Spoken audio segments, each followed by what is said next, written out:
turn your phone while live. I don't want to. I want where it is. Okay, I think we're live. We'll give this a shot and see how it goes. Good morning and welcome to Cornerstones live version. This is Wednesday morning, March the 18th, 2020. I'm Linda Pearl and I am doing my inaugural leaping off a cliff because this is my year of being fearless. I have a mug to prove it that I made that says this is your year to be fearless, and what the hell, I haven't done anything in the last 24 hours, so we might as well keep going. How we doing? Life is very different right now. It's slower,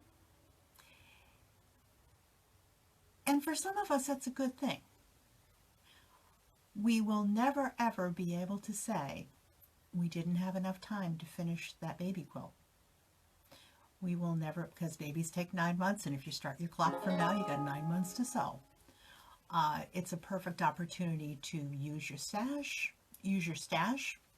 It's a perfect opportunity to practice and get on those skills. If you were reading my blog last week, you know that I had the opportunity to go to a 4-day retreat while the getting was good and really kind of got into the zen of the stitching. Stitching actually does something really, really important because it allows your mind to focus on where you are and your hands follow your mind, and therefore it gives you a sense of control and a sense of peace, which is a good thing right now. It's actually a good thing any day, but it's a good thing right now. I've thought about this over the last couple of days, and the reason I wanted to do this was a couple of things. I think there are some strategies that we can all use to treat ourselves gently, to keep or adapt routines as best you can. And with that, let me say that I know that there are people watching this or will watch it later on after it's recorded that have kids at home. I don't. I am an empty nester. I'm an empty nester grandma who's having wicked bad withdrawal symptoms and have to figure that out after I do this video. And that your lives are going to be very different because you have littles at home and they're getting used to a new schedule. You're getting used to a new schedule. You're probably balancing a lot of things, and they're going to take their cue from you. So how you adapt to this is going to be a little bit different than that, than what I can do. But there are some things in terms of keeping as much of a routine as you can. Get up, get dressed, go, do your normal houseworky things. Because if you walk into a house at 2 in the afternoon and nothing is done, or you walk into a room that you walked out of this morning and nothing has been done, it's going to drive you nuts if you're me. Just saying. And we all know that our craft rooms can go from 0 to craftastrophe in ridiculous times. And with all the stuff we're going to be getting into, keeping a sense of peace and a sense of gentleness is going to be. The next thing I would say is to get outside and get some fresh air. And the good thing is that fresh air is still coming. Spring is still coming. I can hear birds here.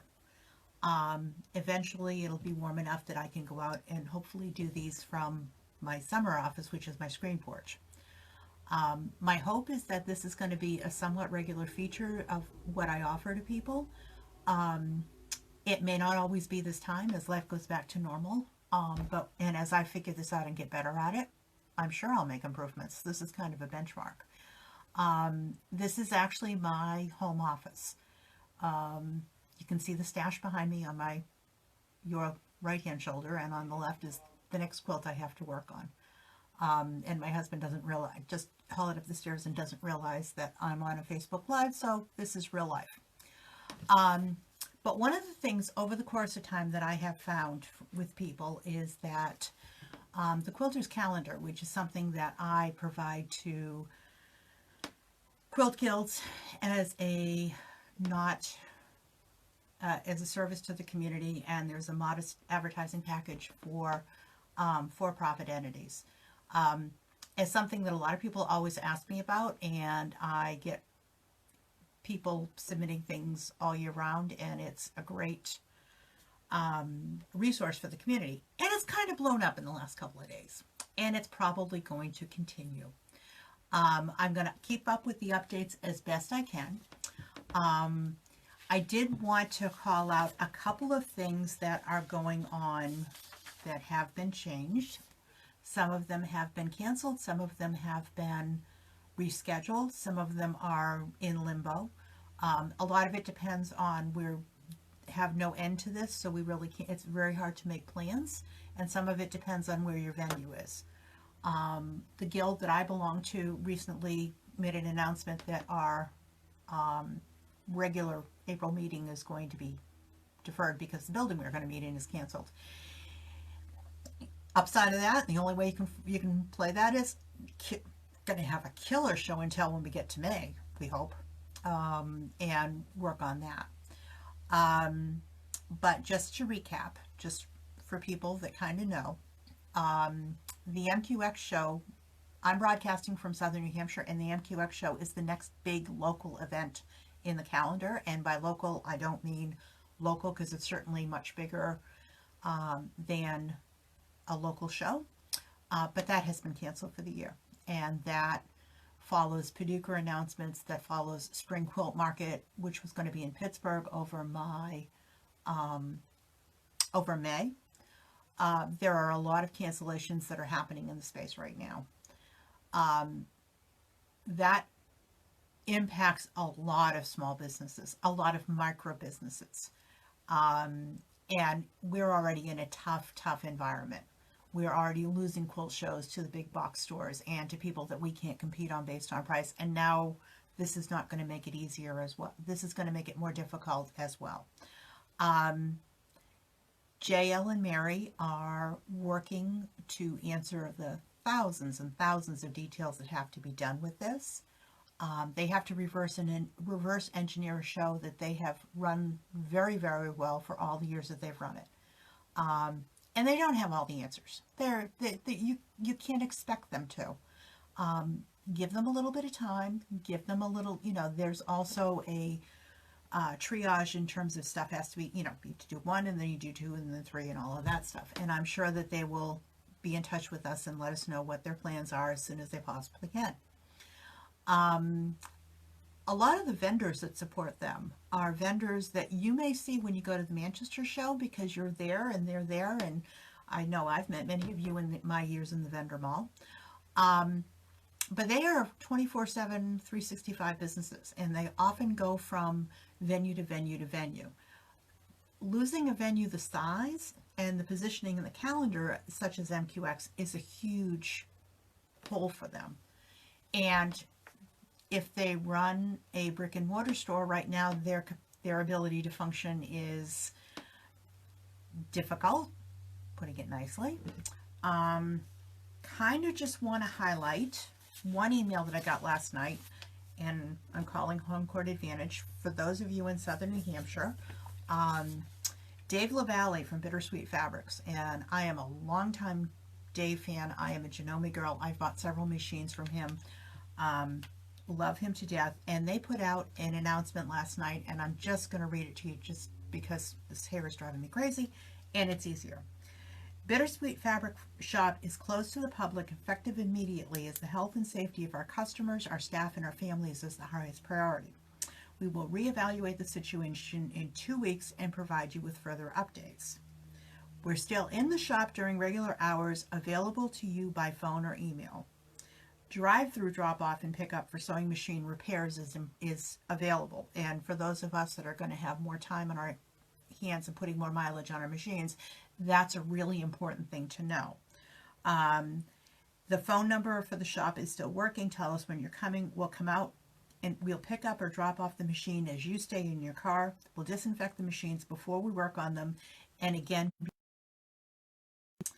they also are still selling sewing machines. And here's the MQX angle to it. Saddened by the cancellation of the Machine Quilters Expo, but understand the need to protect our community. As a result, we are making deeper price cuts than we would have offered at MQX. Dave is one of the providers of machines, along with several other major manufacturers, that allows MQX to say, bring your machine, don't bring your machine, we have one for you. Dave does that as a service. And without this as an outlet, he now has an inventory that needs to be moved. Good time to mention Mother's Day is coming. Sale prices are good through the end of April while the supplies last. Please call them to make an appointment. Please share the email with anyone who may have missed it or who was planning on attending MQX.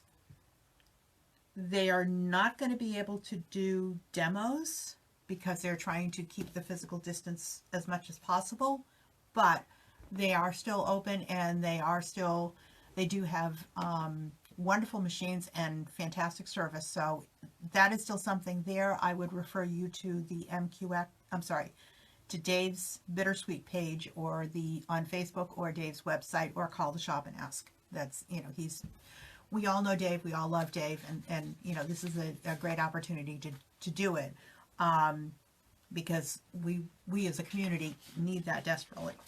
Okay, so that's Dave.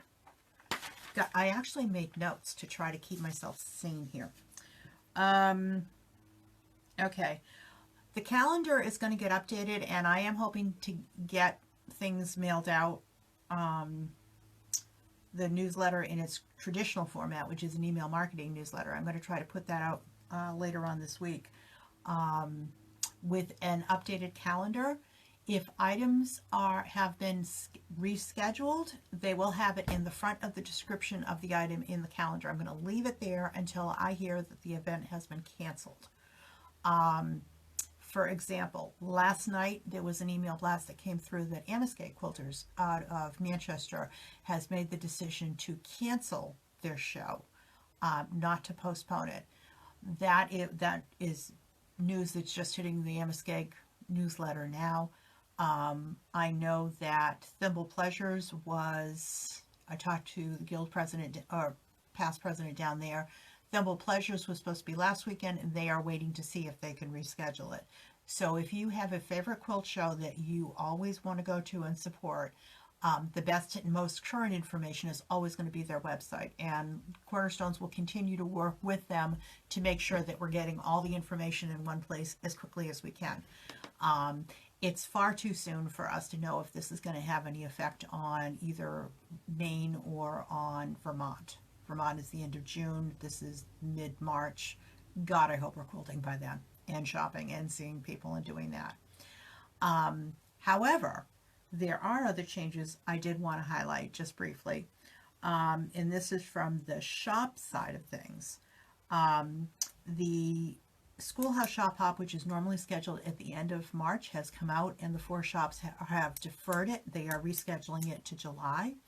If you've purchased your passports, hang on to them, because they're all going to be good, and you can get more information with any of the participating shops for that, or from the Schoolhouse Shop Hop website. The main Shop Hop, which traditionally goes on during the month of April, has been extended. That is going to start on April 1st, and it will continue through mid-July, I believe it is. The Vermont Shop Hop has been postponed, and they will have more information available on their shops as we get going, and as we have more information and more clarity, and we begin to see what we're going to be able to do. So that's kind of where we have here. The one that was on my desk that I was going to put in, this is how I go around to all the shops and events that I find, and this is how I collect my information, just like you do. I have a file of them by date, and this is the one for Quilters Connection. When I went on their website this morning, Quilters Connection has announced that they have canceled their March meetings, but there's no information that I could find on their website for the show, which is a April 30th one. Quilters Connection third biannual auction, which was scheduled to be in Watertown. So again, I would refer you to their website and their communication stuff, and we'll be doing a concerted outreach to do things, just because when I put it on the Quilters newsletter website, the Quilters website, the Quilters calendar on page on my website, it's one-stop shopping for everybody, and everybody can see. Speaking of that, I would be remiss if I didn't say that the New England Quilt Museum put out a notification last week that they are closed, I believe, through April 8th. So if you're looking to come to Lowell, I would double check their hours and make sure that they have opened, or if they have made any additional enhancements as the situation clears. The New England Quilt Museum could be a wonderful opportunity to introduce quilters to younger people to quilting. It's an interactive, from the point of view that there's stuff to see. I think that that could be part of a field trip, an educational thing into Lowell. So this might give us sort of a segue into some of the things that I'm hoping to do later this year, now that I've kind of covered the calendar. If you have any questions or you want to submit an update, you can certainly email me at linda@thepatchworkpearl.com. My email address is all over all of my media, and it's going to continue to be there. And that's going to be how we're going to go with it. But now I want to sort of talk to how I'm going to be dealing with this and what I have planned. You may notice, if you're looking at this over my, I guess it's my left hand shoulder, not exactly sure how that goes. That is a quilt that I will be quilting. Sorry, shut down email. I will be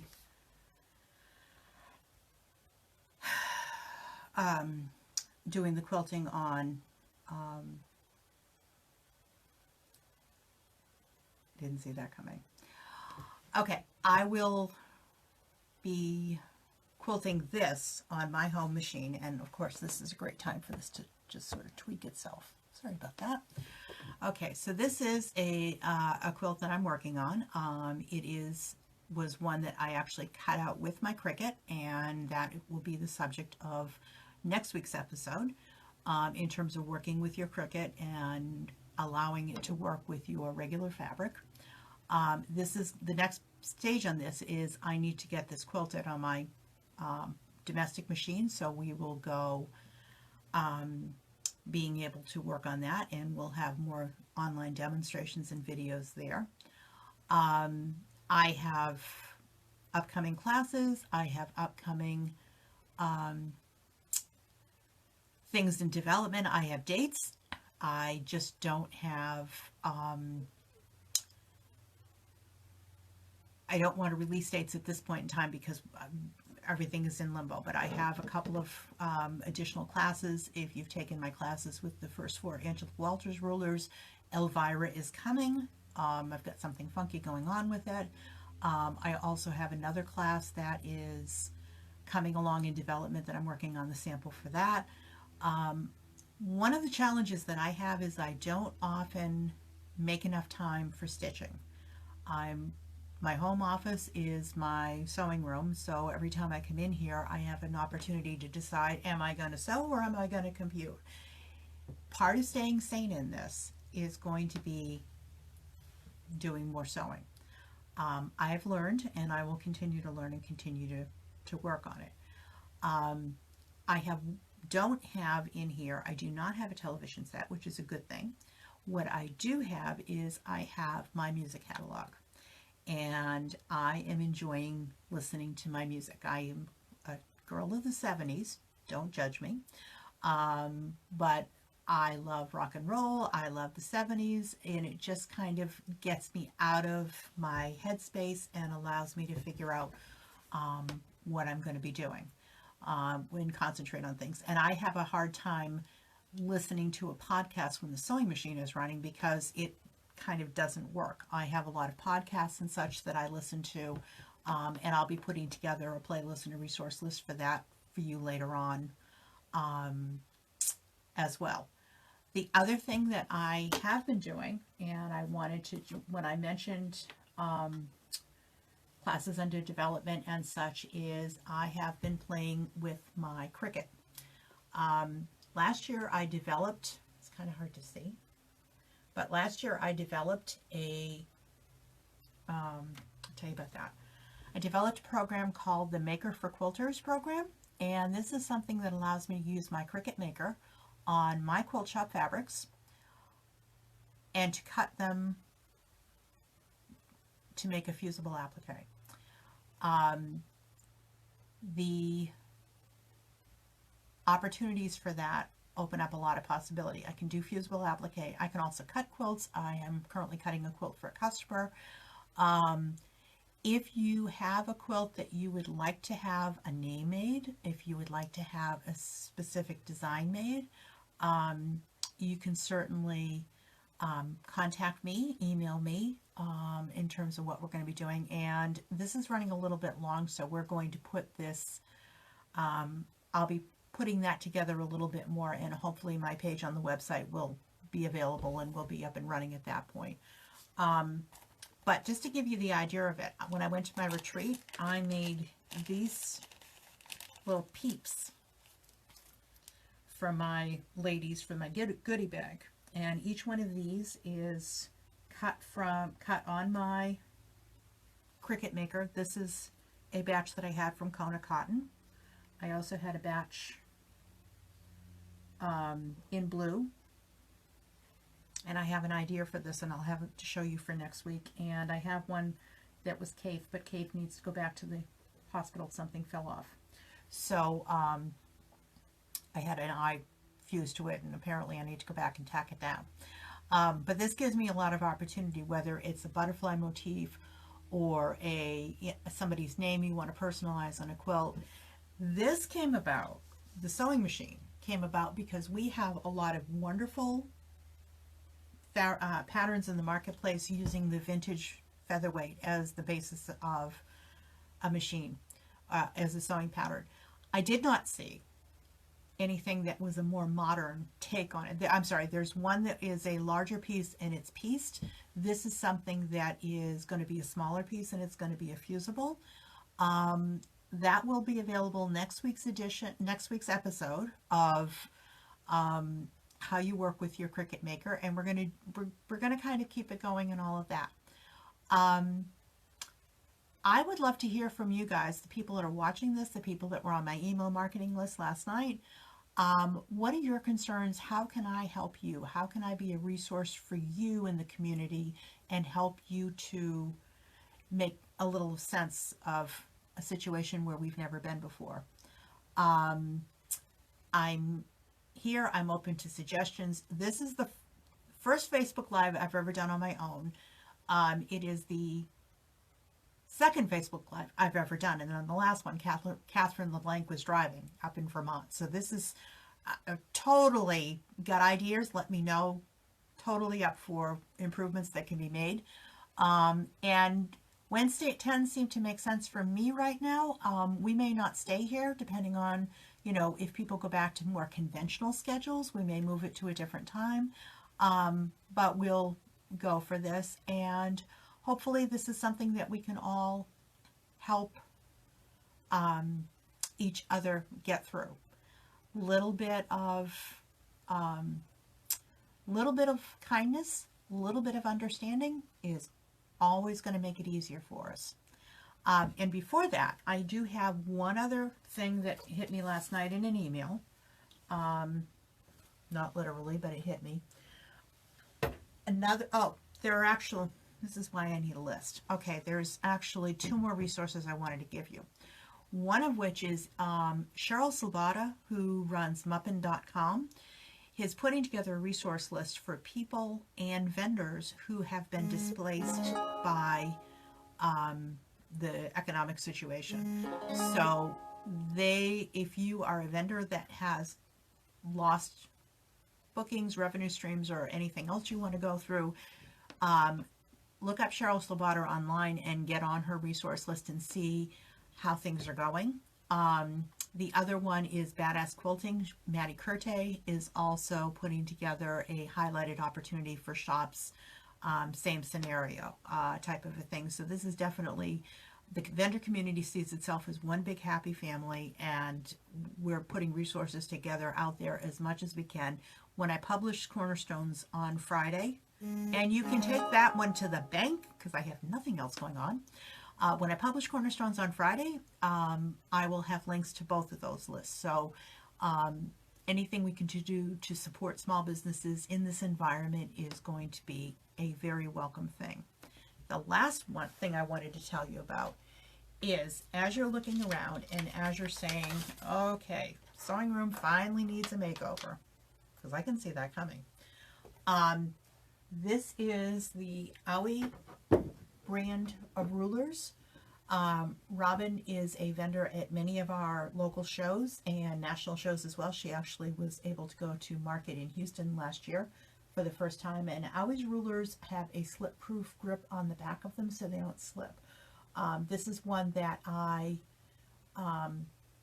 it's the biggest ruler that I have, and it's the one that I use when I'm going to square up blocks and such. But Robin has a complete selection of various different sizes and configurations, and she actually has a couple of bundles if you find that you're getting started or you need to replace your rulers because they've nicked or whatever over time. Robin is, I'm on her email, I'm on everybody's email list. Let's be face it. This is why it takes me, my email box is never going to be zero because I'm getting emails all day long. But in this particular case, Robin is running a special.